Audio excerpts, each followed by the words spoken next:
जब जीव को मनुष्य शरीर में जन्म लेना होता है तो प्रकृति में वर्षा के साथ आता है, प्रकृति में वर्षा के साथ आया, और फसल में मूली, गाजर, गेहूं, अन्न, इनमें वो जीव प्रवेश करता है और उसे माता पिता दोनों पाते हैं। तो सप्तम धातु वीर के रूप में परिणित होता है जीव। वो वीर कण के रूप में माता के उदर में जब प्रवेश करता है तो एक रात्रि में मां का और पिता का, दोनों का वो जो वीर मिलता है, उस रज और वीर के मिलने से एक कलल सा बनता है। 5 रात्रि व्यतीत होने के बाद एक बुदबुदा सा बनता है। 10 रात्रि व्यतीत होने के बाद एक बेर की सी आकृति होती है। फिर उसके बाद उसमें धीरे धीरे मांसपेशियां बढ़ने लगती हैं। 1 महीने में उसके सिर निकल आता है, 2 महीने में हाथ पांव अंगों का विभाग होता है, तीसरे महीने में नख, रोम, अस्थि, चर्म, स्त्री पुरुष के चिन्ह प्रकट हो जाते हैं, 4 महीने में मांसादि 7 धातुएं प्रकट हो जाती, 5वें महीने में चेतना जागृत हो जाती है। जैसे अपने चेतना, ऐसे 5वें महीने में गर्भस्थ शिशु की चेतना जागृत हो गई। जीव है पर चेतना 5 महीने बाद मां के गर्भ में जागृत। अब उसे भूख लगती है, प्यास लगती है, वहां की तापमयी जलन, पीड़ा, छोटे छोटे कीड़ों के द्वारा काटना। 6ठे मास में झिल्ली से लपटा हुआ मां की दाहिनी कोख में कीड़े की तरह तड़पता है। उस समय माता को कड़वे और खट्टे पानी की लालसा होती है, जिससे उसके अंगों में जाकर भयंकर जलन होती है। यह है भोग।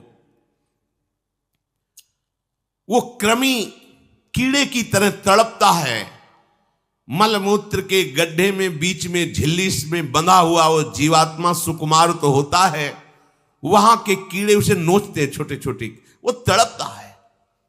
माता प्रसन्न होती कि जब बच्चा हिलता है, बोले है उसकी दुर्गति हो रही, वहां भयंकर कष्ट पा रहा है। ऐसा क्लेश होता है कि क्षण क्षण में बेहोश होता रहता है।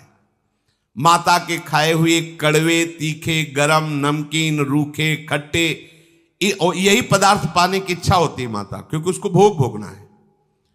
उसके कोमल शरीर में भयानक पीड़ा होती है जब माता ऐसे पदार्थ खाती है। गर्भाशय की झिल्ली में लिपटा हुआ, आंतों और मलमूत्र से घिरा हुआ सिर, पेट की और पीठ और गर्दन एक कुंडलाकार, ऐसे कंकण जैसा, ऐसी आकृति गर्भस्थ शिशु की होती है। पिंजड़े में बंद पक्षी के समान पराधीन, ना तो वो हिलडुल सकता है ना बोल सकता है, बड़ा असमर्थ दुख को भोग रहा है। चेतना पूरी है। इसी समय भगवान द्रवित होकर उसे ज्ञान देते हैं, गर्भस्थ शिशु को, सबको। जे उसे ज्ञान होता है तो सैकड़ों जन्म के कुकर्म उसे याद आते हैं, सैकड़ों जन्म के। ओहो, ये मेरे कर्म का ही फल, मैंने ऐसे कर्म किए इसलिए दुख भोग रहा हूं। बेचैन हो जाता है, कैसे निपट पाऊंगा, सैकड़ों जन्म के कर्म जमा है। अब महान अशांति उसके हृदय में, उस शरीर में भयंकर पीड़ा। कुंडलाकार शरीर है, हिल भी नहीं सकता है, बस कीड़े काटते, बड़ी तड़पन, बड़ी जलन, भूख प्यास की जलन। अब एक और भयानक जलन हुई, उसे स्मरण हो जाता है कई जन्मों के, सैकड़ों जन्मों के पाप कर्मों का। 7वां महीना आरंभ हुआ कि ज्ञान का उन्मेष हो गया। अब प्रसूति वायु उसे चला रही है, तड़पता है वो। सप्त धातु में स्थूल शरीर से बंधा हुआ वो जीव भयभीत होकर के पुकारता है, अगर कोई भगवान है तो एक बार मुझे यहां से निकाल दे। वो विनय करता है भगवान से, कोई अगर भगवान है जिसने मुझे इस बंधन में डाला है, एक बार निकाल दे, यहां से जाके केवल भजन करूंगा। जीव कहता, जंतुरुवाच तस्योपशन्नमवितुम जगदिच्छयात् नाना तनोर्भुवि चलच्चरणारविंदम सोहम ब्रजामि शरणम रकुतो भयम में येने दृशी गतिरदर्श सतोनुरूपा। हे प्रभु, मैं बड़ा अधम हूं। ये ज्ञान भगवान की तरफ से गर्भस्थ शिशु को होता है। देखो, स्वयं वो इतना कष्ट पा रहा है, फिर जब आप गर्भ हत्या करते हैं तो आपका पाप कितना बड़ा होगा, सोचो। सब माताओं से विनय है, संयम से रहो, सावधान रहो। ये हत्या ऐसी नहीं कि तुम्हारे दान पुण्य से क्षमा हो जाएगी। ये जो भ्रूण हत्या है, गर्भ हत्या है, बहुत बड़ा पाप है। आप लोग अज्ञान के कारण इसको ध्यान नहीं देते, इसे खिलवाड़ समझते हो। कितना ज्ञान है। बेटी ही मां है, बेटी ही बहन है, बेटी ही पत्नी बनती है, बेटी ही किसी के जीवन को धारण करने वाली बनती है। और आपने गर्भ में देख लिया बेटी है, तुम स्वयं मां होकर उसका साथ दे रहे हो, उसका नष्ट करने के लिए। हमारी तो बात ही समझ में नहीं आती, क्या बुद्धि भ्रष्ट हो गई। अगर पुरुष का इतना महत्व है तो बेटियां ना हो तो तुम्हारी कौन सी गति होगी, सोचो जरा। जीना मुश्किल हो जाएगा तुम्हारा। तुम पुरुष किस काम के रह जाओगे। तुम्हारा अर्धांग काट दिया जाए तो तुम कैसे होगे। ये स्त्री स्वरूप अर्धांग है। जिस घर में मां बहन नहीं है, स्त्री स्वरूप नहीं, श्मशान जैसा वो होता है।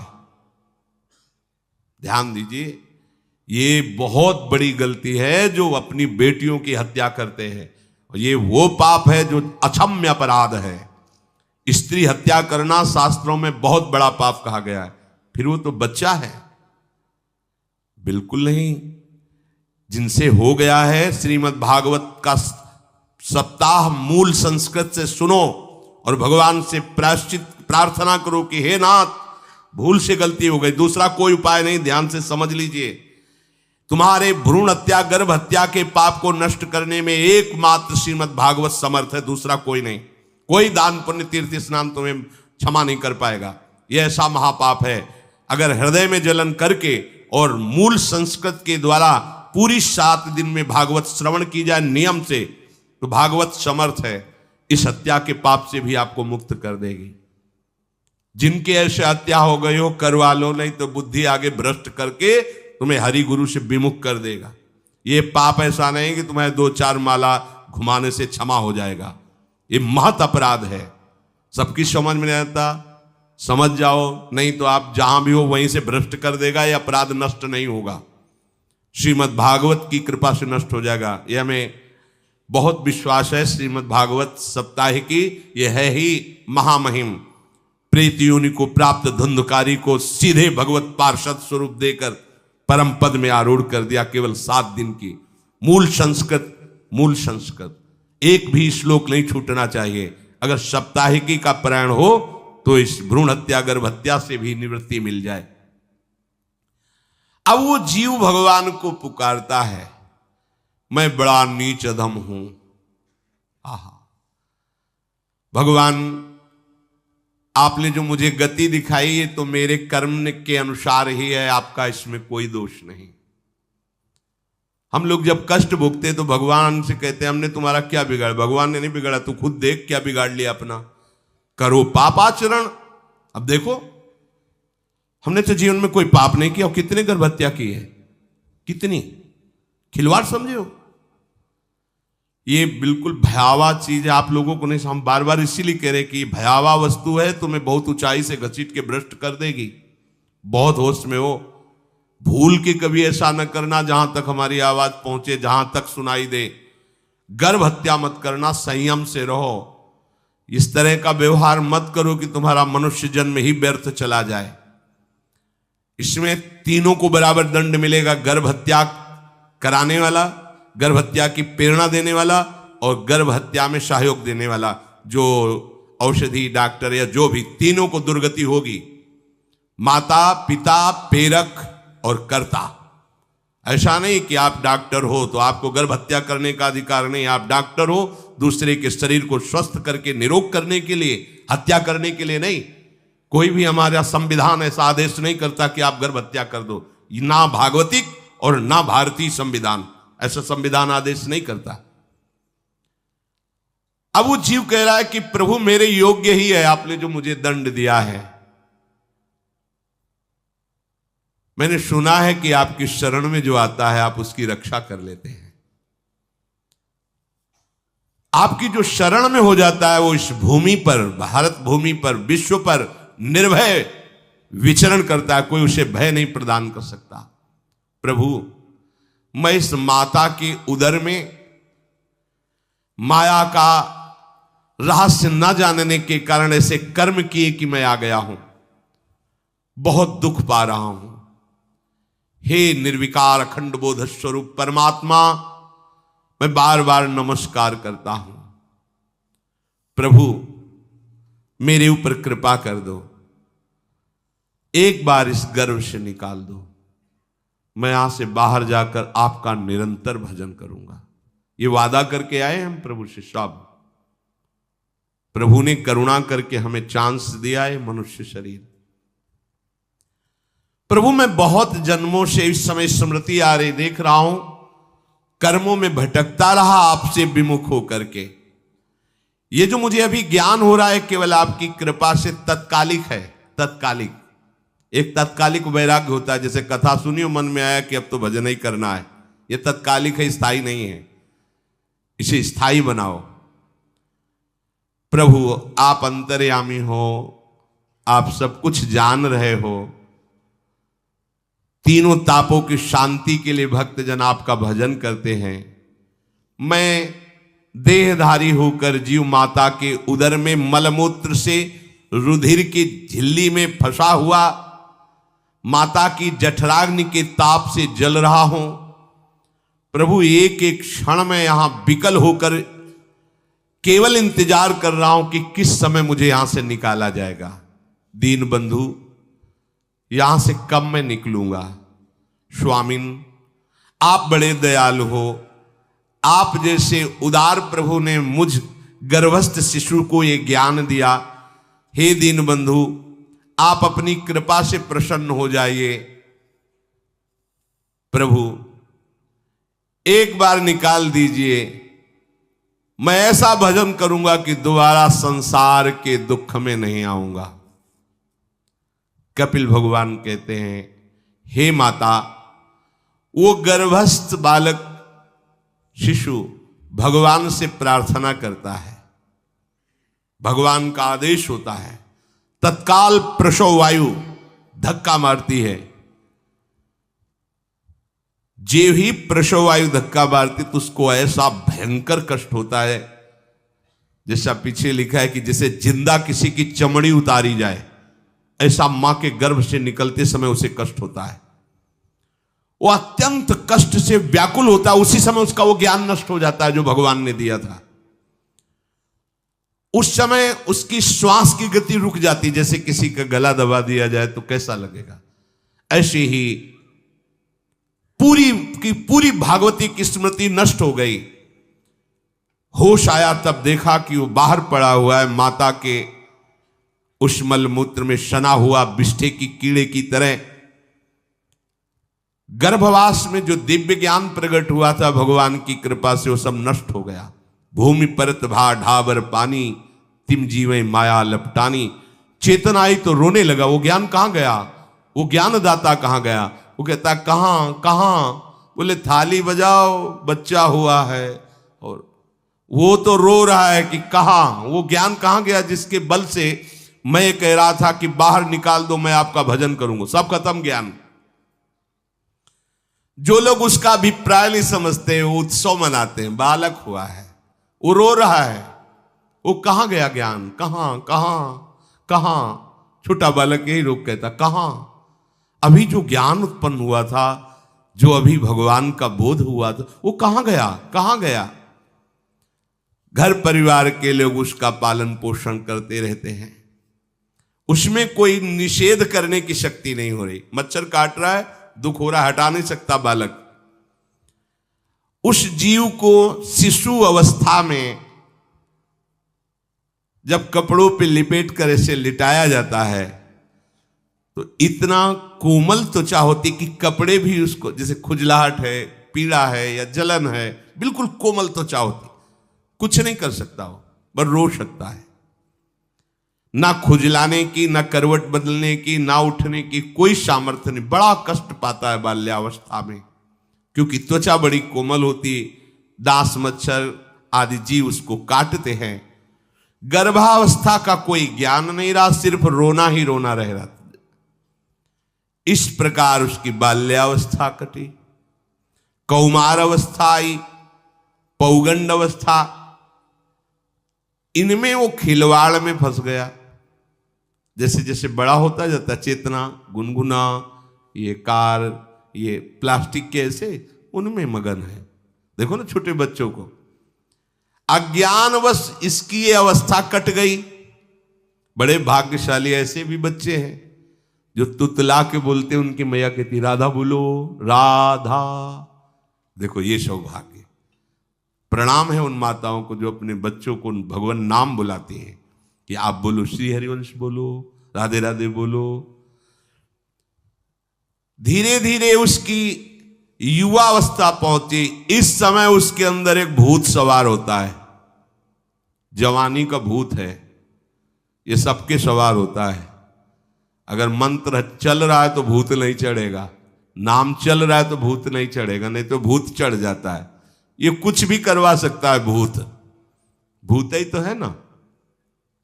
वैसे ही पंचभूत लिपट गए, ये ऊपर से जवानी का और भूत सवार हुआ तो जौवन ज्वर के ही नहीं बलकावा। जवानी में कोई भी ऐसा अपराध नहीं जो हो ना जाए।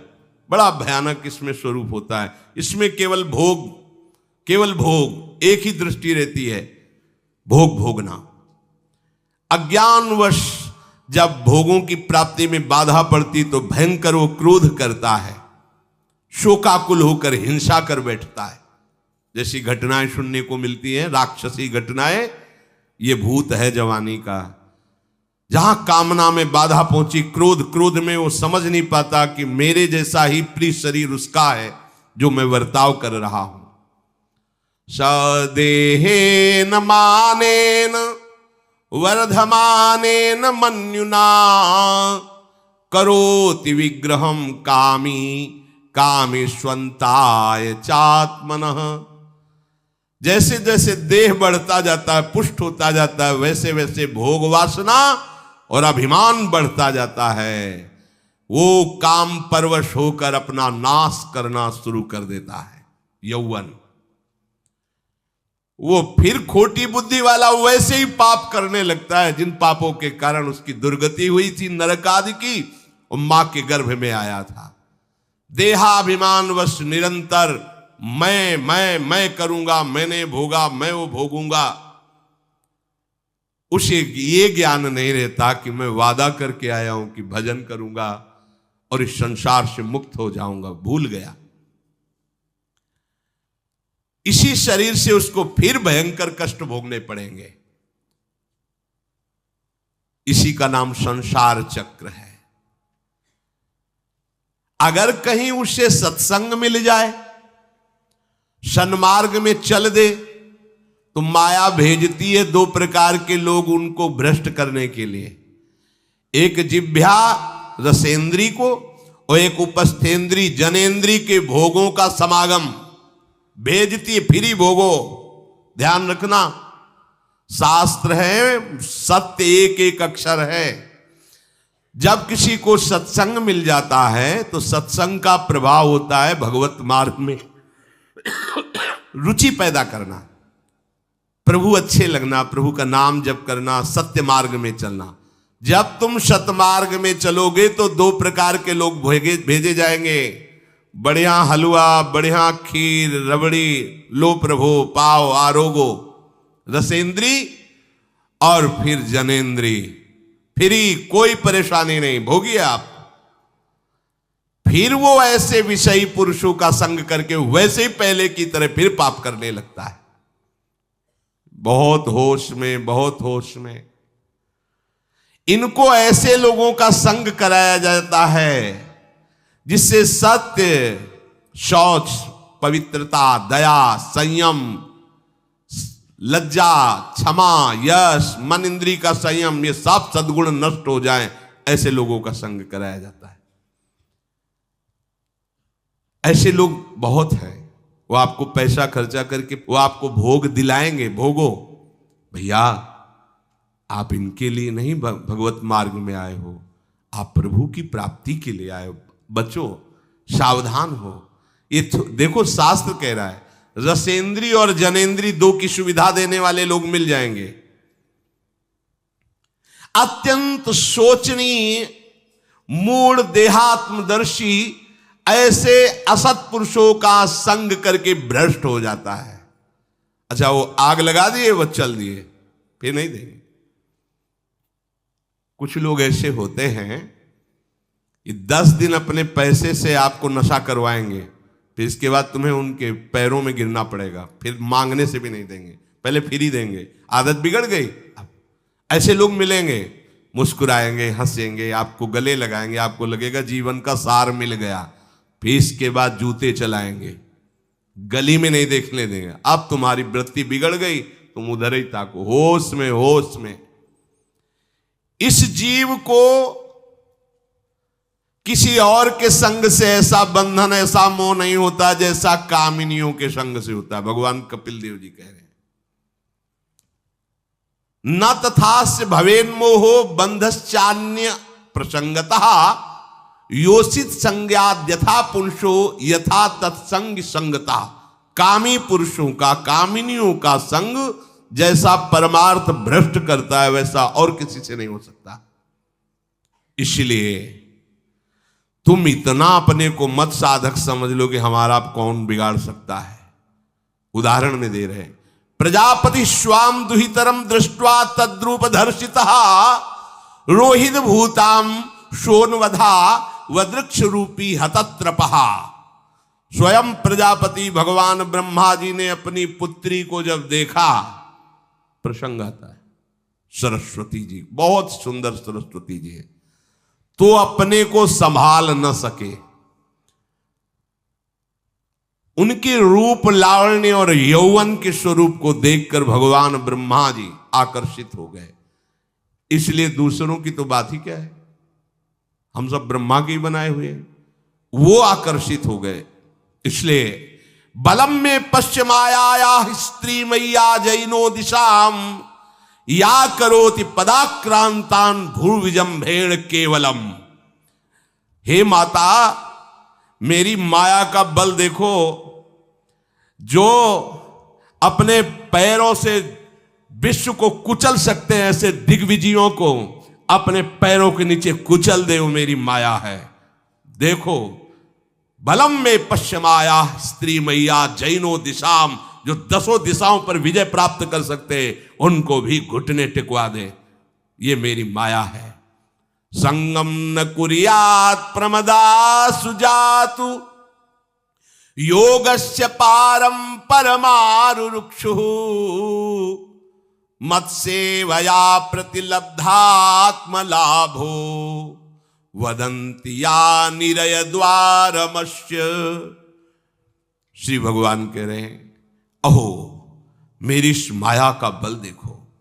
इसलिए जो मेरे को प्राप्त करना चाहता है, योगारूढ़ होना चाहता है, भजन में आगे उन्नति चाहता है, उसे चाहिए जो तुम्हें भ्रष्ट करने के लिए इशारे करे, चाहे स्त्री हो चाहे पुरुष, तजिए ताहि कोटि बैरिशम यद्यप परम सने। वो मित्र नहीं, वो माया के द्वारा भेजा हुआ दूत है।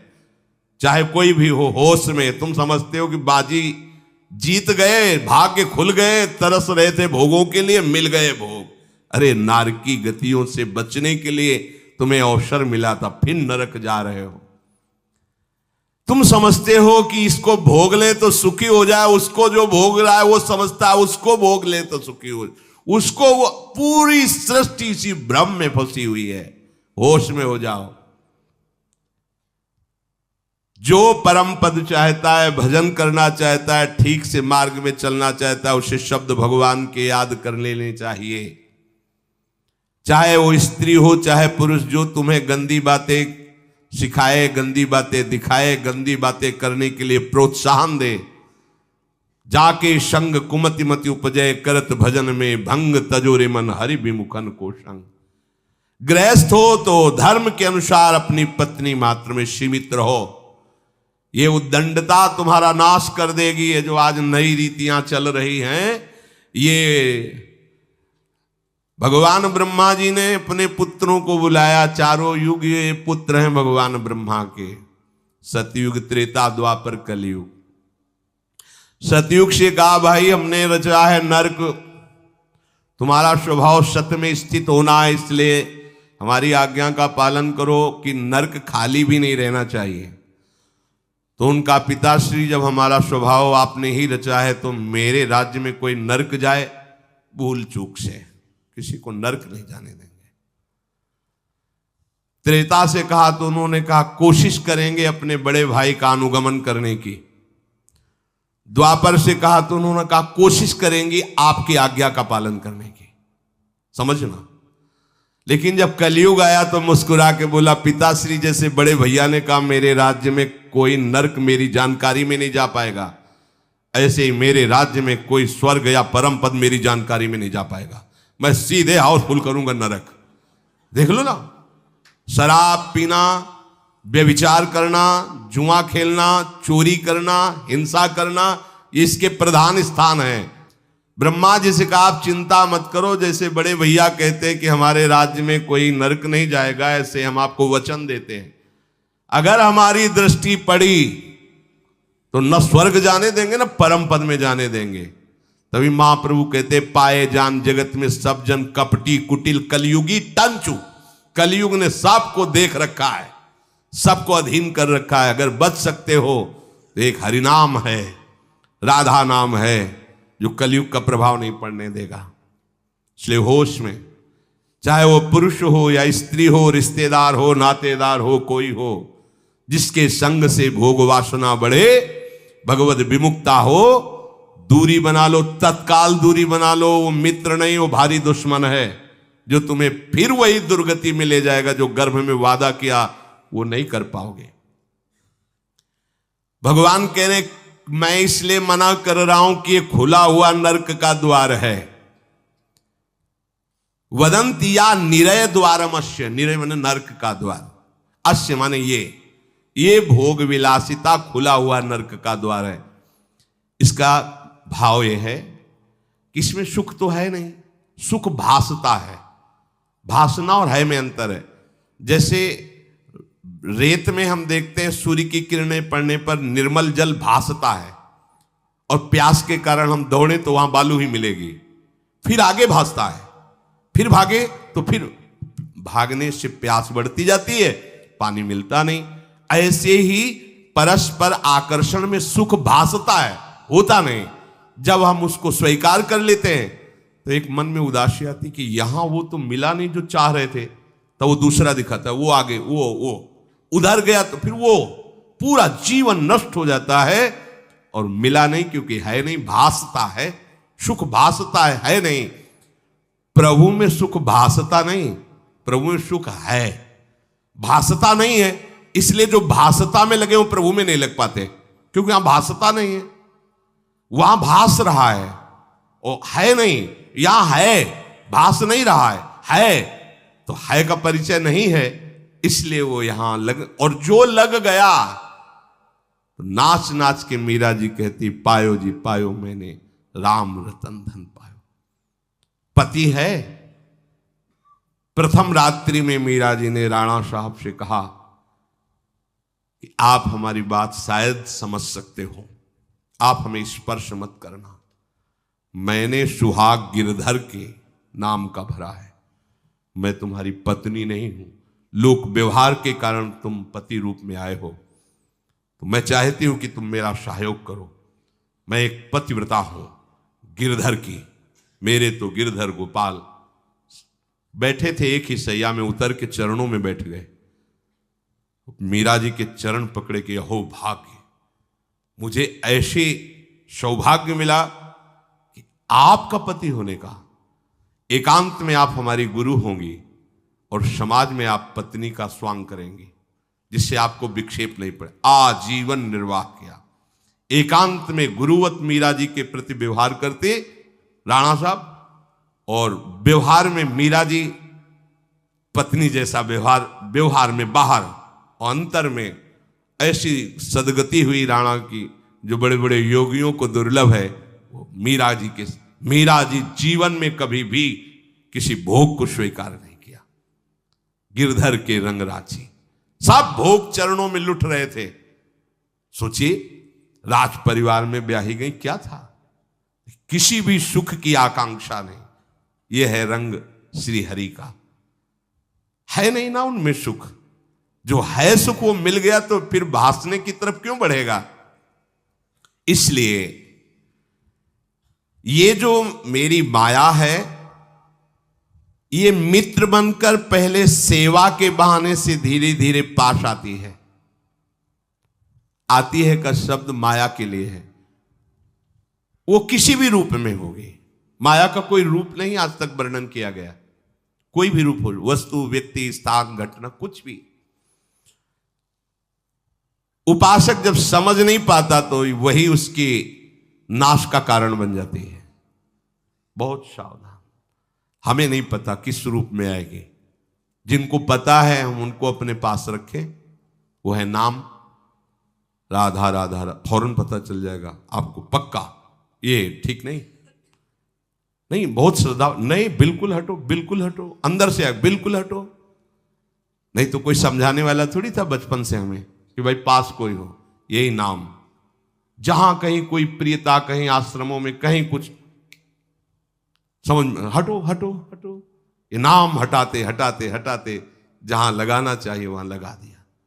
नाम अगर है अंगरक्षक तो तुम्हें माया से बचाता रहेगा, क्योंकि जिनकी माया है उन्हीं का नाम है। वो खूब अच्छे से जानता है, माया को पहचानता है। नाम आप नहीं पहचानोगे पक्का, क्योंकि वो बाहर से ही नहीं आती, वो अंदर से भी आती है। ये सब माया के ही पार्षद है, मन बुद्धि चित्त अहंकार सब माया में है। नाम चलेगा तो अंदर और बाहर दोनों जगह सुरक्षित रखेगा। पकड़ लीजिए, वो तिनके में ढके हुए कुएं के समान होती है। पता नहीं चलता कि कितना गहरा कुआं है, ऊपर से तिनके से ऐसा लगता भूमि, जेब पैर रखा गिर गए कूप में, अब निकल नहीं सकते। जब मेरी माया में आसक्त हो जाता है तो अंत समय फिर उसी माया का स्मरण आता है। वही सब मैं और मोर तोड़ते हैं। अब वो फिर उसी चिंता से फिर वही फंस गया, फिर वही दुर्गति प्रारंभ। तो हे माता, जो हरि से विमुख हैं उनका ये चक्र चलता रहता है। पुनरपि जननम पुनरपि मरणम पुनरपि जननी जठरे शयनम। इसलिए मुमुक्षु उपासक को चाहिए कि ना कोई भय स्वीकार करो, डरो मत माया से। देखो भगवान के वचन, ना किसी के सामने दीन हो। भक्ति की दैन्यता अलग है, विषयों की दीनता नहीं। ये साधु में कभी नहीं हमने देखा, किसी भी साधु में ये नहीं। साधु है ये नहीं होगा जब मर जाए पक्का, और साधुता नहीं है तो फिर इतना ही है, फिर और रही क्या गया है। फिर साधुता में ये तो नहीं होता पक्का। हम कहते हैं बहुत हजारों संतों से मिले, ये नहीं होता। अरे रिद्धियां सिद्धियां मारी घूमती पीछे, वो हाथ फैलाएंगे। हाँ, आचार्य आदेश के कारण रोटी मांगते हुए बड़े बड़े सिद्धों को देखा गया है। टुकड़े रोटी के मांगने, आचार्यों का आदेश है। भिक्षा औषधम अन्नम, भिक्षा रूपी अन्न रूपी औषधि से उदर पोषण करे, ऐसा आचार्य, चाहे वो भगवान शंकराचार्य हो, चाहे आप प्रेम के उपासक हो। भूख लगेगो मांग खाऊंगो, गिनो न सांझ सवेरो, ब्रजवार छिन के जूठ टूक और घर घर छाछ महेरो, ऐसो कब करी हो। बस साधु 30 मिनट के लिए केवल भिक्षुक बनता है और 23.5 घंटा के लिए बादशाह रहता है। मिले तो ना मिले तो बस भिक्षा बादशाह। जाय न चाहे कबों कछ तुम सन सहज सने, बसो निरंतर तासुर सुर और निजगे। साक्षात भगवान हृदय में खेलते रहते हैं। दीनता नहीं होनी चाहिए। ये भागवतिक दैन्यता अलग है, ये दलिद्रता रूपी दीनता नहीं होनी चाहिए कि ठंडी लग रही कपड़ा दे दो, देखो हमें तीर्थ यात्रा करनी पैसा दे दो, हमें यज्ञ कर। कौन सी यज्ञ करनी तुम्हें? कौन सी यज्ञ? श्वासों को बोलो राधा राधा राधा, एक एक श्वास की आहुति, इससे बड़ी कोई यज्ञ होगी? पूरा जीवन समर्पित, इससे बड़ा कोई तीर्थ होगा? अरे जहां चरण रख दे वहां तीर्थ प्रकट हो जाए, ऐसी भक्ति की महिमा होती। तीर्थ ही कुर्वन्ति तीर्थानि। ये दीनता नहीं होती साधुओं में, पाखंड में होती। दीनता साधुता में नहीं होती। इस विषय की ये दे दो बाबूजी, अरे धिक्कार है, धिक्कार है। कहा वह मोर दासा करे तुच्छ नरन के आशा, तो कहो कहां रहा विश्वासा। जिसने बिना किसी सहयोग के 1 सेकंड में अनंत ब्रह्मांडों को रच दिया, वो हमारे स्वामी है। इसके बाद तुम ऐसे मांगते घूमो, कहां दासता रही? भय, जिसके भय से मृत्यु भी भयभीत होकर काम कर रही, जिसके भय से सूर्य चंद्र प्रकाशित हो रहे, जिसके भय से पृथ्वी जल में नहीं डूब रही, वो हमारा स्वामी है। फिर हमें भय किससे? मोह, चराचर जगत मेरे प्रभु का अंश, बस इस बात से प्रीति है। कोई शारीरिक संबंध से नहीं, माता पिता भाई बंधु नहीं। हमारा संबंध नाते नेह राम के मनियत सुरत सुदेव। जहां लो जितने भी संबंध है, केवल आराध्य देव के संबंध से। बस निसंग भाव से वो फिर भगवत प्राप्त हो जाता है। ये सावधानी रखनी। निसंग भाव, कोई मित्र नहीं, कोई शत्रु नहीं। इस माया में संसार से मुक्त होने का यही उपाय है। भय नहीं, दीनता नहीं, मोह नहीं, किसी का संग नहीं, अपने श्यामा श्याम श्यामा श्याम श्यामा श्याम, उनके नाम के, उनके आश्रित। वो आगे से आगे ऐसा दुलार करते हैं, आपको सोचना ही नहीं पड़ेगा। जैसे माँ को पता है बाल भोग कब कराना है बच्चे को, कौन सी पोशाक धारण करानी है, कहाँ उसको खेलने ले जाना है, ऐसे ही हमारे प्रियालाल को पता है ये दास है, इसको कब क्या। सच्ची मानिए, आगे से आगे व्यवस्था उनकी। आश्चर्य में हो जाओगे आप जब अपना अहंकार उनको समर्पित कर दोगे। हम अहंकारी जीव अपने अहंकार के कारण धक्का खाते घूम रहे। नहीं, अखिल कोटि ब्रह्मांडों का सृजन करने वाला प्रभु है। 4 लाख योजन का एक पहाड़ केवल है, सोने का प्योर सोने का, मिलावट नहीं।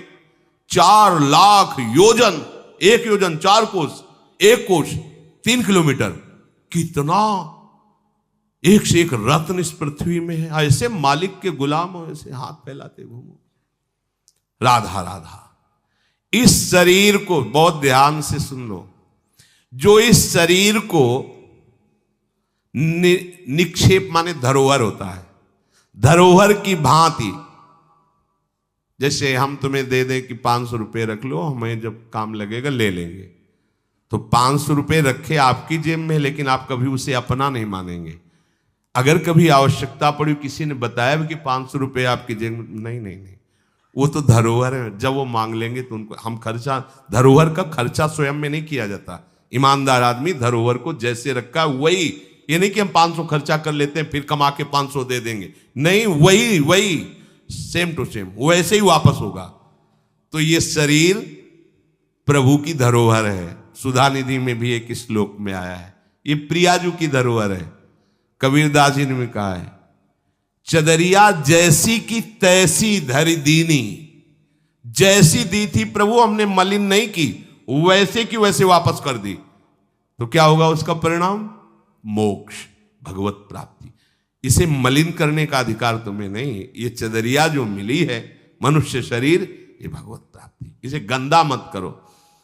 शरीर को धरोहर की भांति रखकर, ये गुरु की संपत्ति है, ये इष्ट देव की संपत्ति। तन वांग मनोभिरमलई सोहम तविवासिता। ये शरीर, ये मन, ये वाणी हमारे गुरुदेव को समर्पित, उनकी आज्ञा के अनुसार चलना है। तो क्या होगा? अनासक्ति बढ़ेगी, किसी से कोई राग नहीं। अनासक्त होकर वो भगवत प्राप्त हो जाएगा। एक ही उपाय समस्त दुखों से बचने का, मामुपेत्य।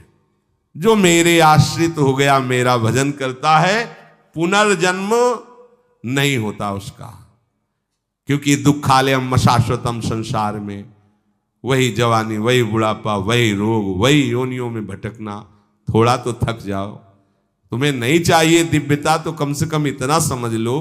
फिर वही प्रारंभ वाली बात कहते हैं कि देश विदेश सुख के लिए भटकते हो, तो हम भी तो ऐसे देश की बात कर रहे हैं जहां सुख ही सुख है। जहां काल की भी चाल नहीं है, वो है निकुंज देश। निकुंज देश के राजा हैं श्यामा श्याम।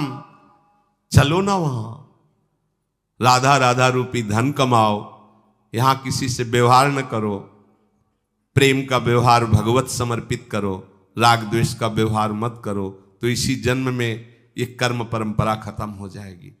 पता नहीं कौन कौन सी योनियों में हमें जाना पड़े मां के गर्भ में। इसलिए भाई ये आखिरी जन्म होना चाहिए, ऐसा कर लो, ऐसा धन कमा लो जो तुम्हारे साथ चले, वो है राधा नाम। अब जीवन में धोखा ना होने पावे। सबसे प्रार्थना है बच जाओ, आगे और कलयुग भयानक रूप लेके आएगा, आपसे भजन नहीं होगा। अभी देख लो, न खान पान पवित्र है, न संग पवित्र है, न दृश्य पवित्र है, आगे तो और भी। ये ऐसा समय पैदा करेगा कलयुग कि कोई राम कृष्ण हरि नाम सुनाई नहीं देगा।